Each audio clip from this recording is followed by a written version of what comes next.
Andrea, we're so excited to have you on today. Thank you for joining us. I'm thrilled to be here. Thank you for asking me. Can we see her? Oh, Poppy! What's her name? This is Charlie. It's a girl, Charlie. Charlie? Charlie EY.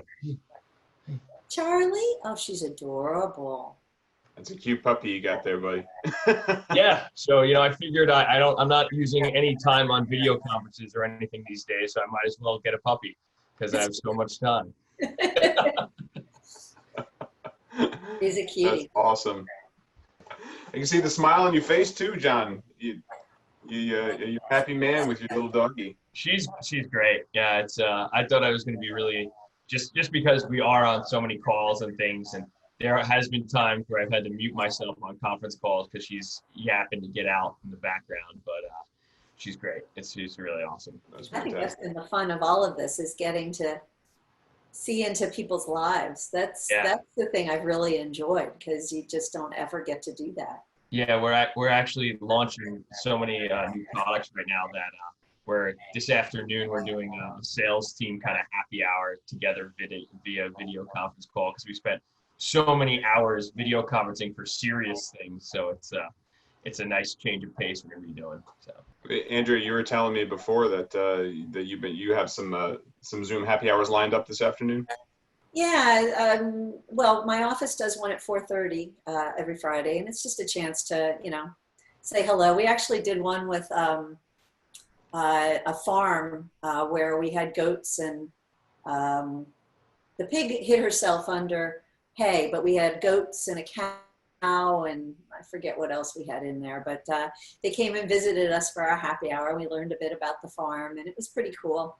But, typically it's our happy half hour, and it's just a half hour to just say hi and talk about what we're doing for the weekend, and really keep it very light and simple. And then a few lighting friends and I do a happy hour as well. Oh, this is the cabal of lighting designers, right? I call you guys the Illuminati, right? How do you even know about this? You're not supposed to tell her, First rule of happy hours: don't speak about happy hour.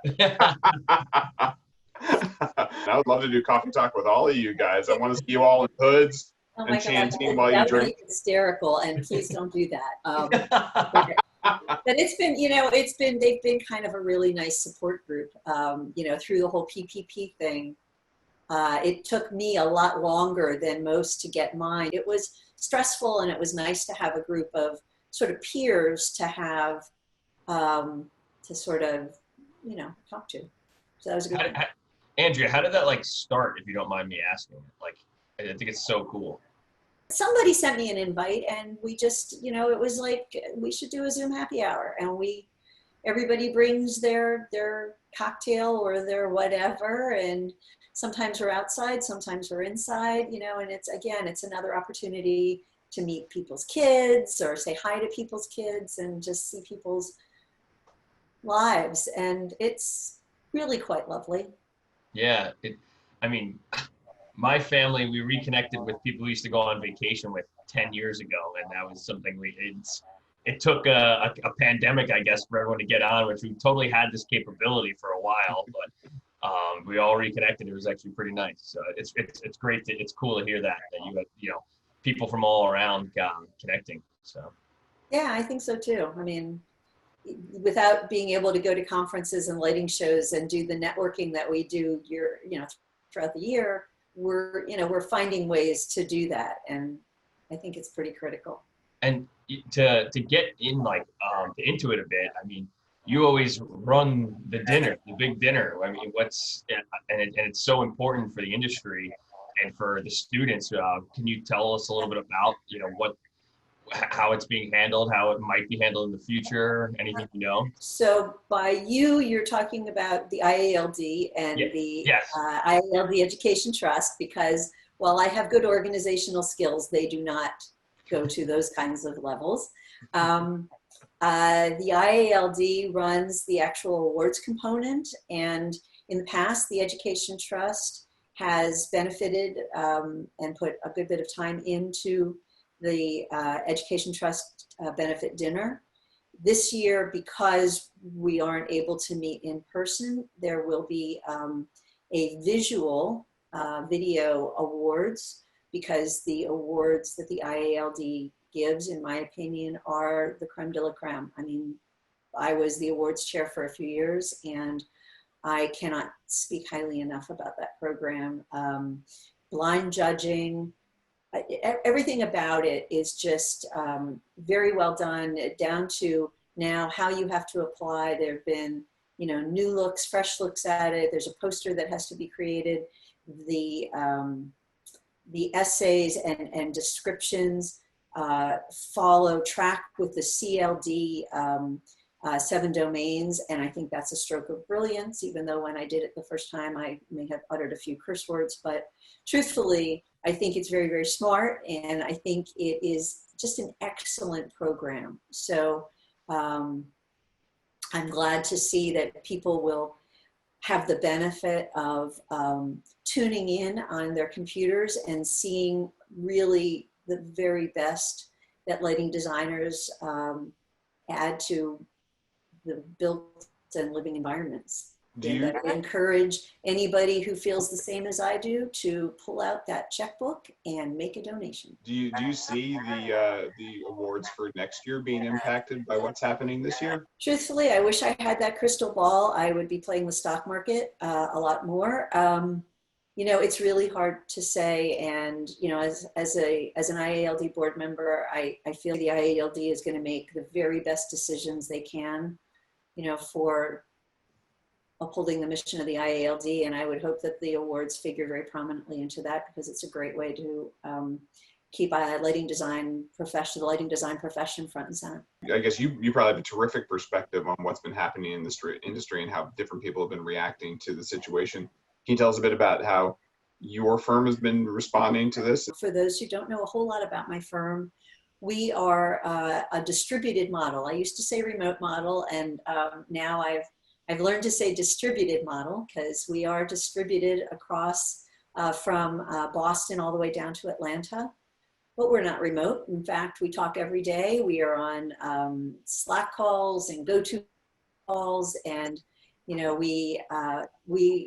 everybody works on everything. We work as teams. We don't have set teams. We work on projects together. So there's 9 of us, and I hope that we all bring our knowledge and our experience and our perspectives to the table when we do design, and we work together, and everybody kind of teaches everybody and learns from everybody and collaborates with everybody. And I couldn't be prouder of my team or happier with the way that our firm has developed.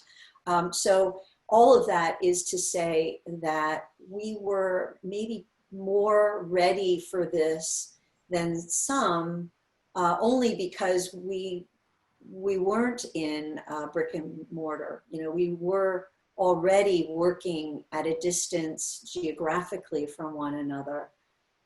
So the difference has been with travel, of course. I mean, I was traveling once, twice, sometimes even 3 times a week, and I haven't been on an airplane in 3 months. So, you know, I haven't face-to-face seen any of the people that I work with, and I'm sad about that. I miss that. When I first started working this way, I didn't have to get in the car and drive to work. I had to get in the car and drive to the airport.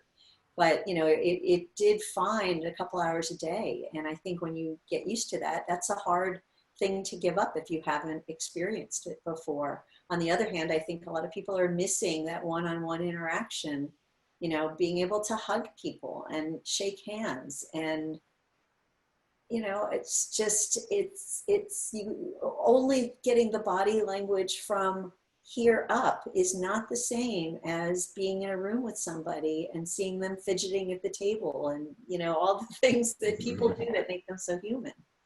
The thing that I'm seeing that I'm really loving is that within our team, we're sharing, you know, things we find more than we ever did, you know, through Slack, through whatever ways, you know, oh, I found this app. Oh, I found this.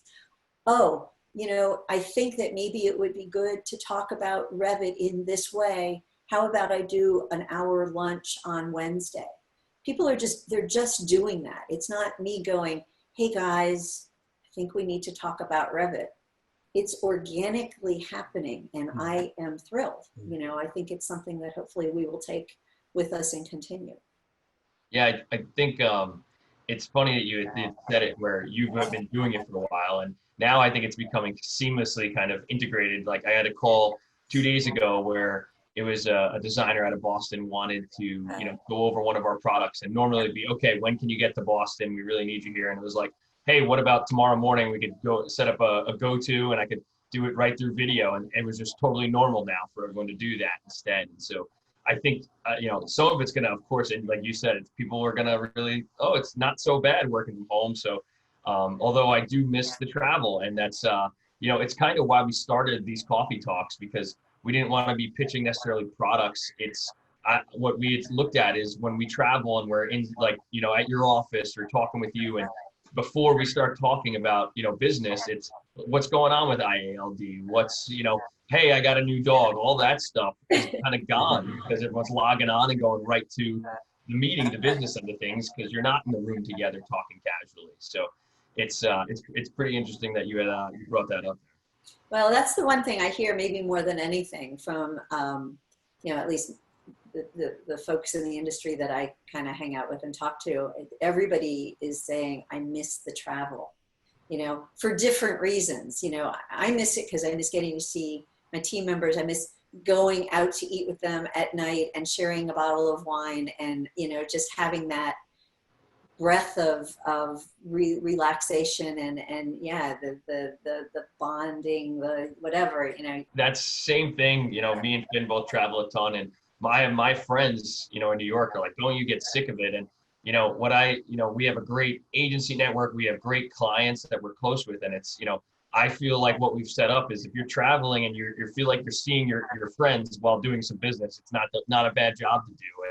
And that's the type of thing where I'm missing, where I'm traveling with all of our great reps and seeing the clients we know in the different markets, and really, from what we do, creating solutions. Others are saying, yeah, I missed that opportunity to go hang out in the American Airlines lounge and chill out and nobody bugs me. And I have to say, I kind of miss that a little bit too. That's kind of, you feel kind of special for a few minutes. But lots of reasons why people miss travel. I'm actually going down to Charlotte in 2 weeks. So if you're making your way down to Charlotte, there's got to be a good reason to get back on a plane. What are you doing down there? Well, work doesn't stop, thankfully. Knock wood. We've been lucky. We've had some projects go on hold, which, is to be expected. They're starting to pop their heads back up. But, some construction has gone a little bit on hold. But we have, there's 3 projects that are going full blast. One is an airport project that I'll have to drive to. One is a multifamily project that I just want to spend a little time and take a look at a couple of installs. And one is a project at Panther Stadium that will be fun. We're doing some really fun things, but that's going full bore as well. And I don't know what the season will look like, or how that will happen. But, the work is getting done, and we have to walk through and take a look at the install and make sure it's correct. Well, that's really interesting, because 2 of those projects are spaces that really depend on people being together and traveling. So are you getting a sense from your clients that there's an anticipation that this is all going to change very soon? So that's why they're just pushing forward? You're talking about hospitality and air travel, both of which, they're going to go through some changes, but people are going to fly. And I can't predict the football thing. I don't know. I mean, I really don't know, but I know that both industries are extremely competitive. And as long as they think that they're going to exist, they're going to continue to be extremely competitive, maybe even more so. So, I think that each business has to evaluate the risks and the benefits. I'm not saying anything anybody doesn't know. And thankfully, they included us in those opportunities. So we want to make sure that whatever happens, it looks good. Yeah, have you seen any of these scopes shift in response to this, or is really things just staying on course? They're just doing what they intended to do, and nothing's changed in that respect? These particular scopes have not shifted for us. You know, I think things that are going to ramp up will be sanitizing products that, you know, make people feel, things that make people feel safe and protected in their environments. I think those are adjustments that are going to be made. I think physical spacing adjustments, we've already seen it in grocery stores and other spaces. I think that's going to continue to be made. I personally am thrilled that people are 6 feet away from me when I'm checking out, because I hate people breathing down my neck when I'm putting my credit card information in. That makes me crazy. So that's kind of a welcome thing, in my opinion. But, you know, so far we've been lucky in that clients are continuing to want their spaces to be good environments for the people that are in them. And that's really what it comes down to. All of these environments are about the people that are in them. So however they change, however they manifest, the thing that we do that makes us, I think, so valuable as lighting designers is make those experiences healthy and productive and energized and elevated. And those opportunities will always be needed. I want to ask you, as a lighting designer, if you had a blank slate and you had to light a restaurant space that's, you know, has limited ceiling height and limited space, but you want people to feel as if, you know, make them more comfortable, feel like it's more airy and less intimate, maybe. I mean, how would you light that? With the sun outside.